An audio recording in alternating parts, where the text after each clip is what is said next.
Mapping an area. A guide to understanding geography in English.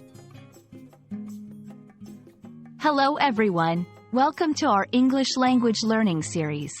Today, we're going to explore the phrase, mapping an area. This concept is not only interesting but also essential in understanding basic geography in English. So, let's dive in and unravel the meaning and usage of this phrase. The phrase, mapping an area, refers to the process of creating a map, which is a visual representation of a particular area or region. Mapping involves measuring and recording details about the land, including its physical features like rivers, mountains, roads, and buildings. It's a crucial tool for navigation, planning, and understanding our environment.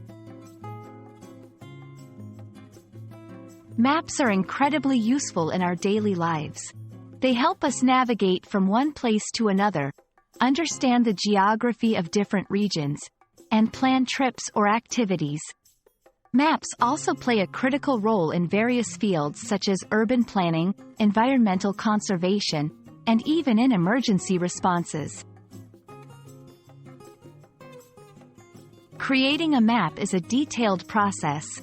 It involves surveying the land, which can be done through field surveys, aerial photography, or satellite imagery. Cartographers then use this data to draw maps, ensuring accuracy in representing distances, directions, and physical features. There are several types of maps, each serving a different purpose. Some common types include topographic maps, showing elevation and terrain, political maps, highlighting country borders and cities, and thematic maps, focusing on specific themes like climate or population. Mapping technology has evolved significantly over the years. From hand-drawn maps to advanced GIS, geographic information systems, technology, the way we map and understand the world around us has transformed. Today, digital mapping and GPS systems have made maps more accessible and interactive.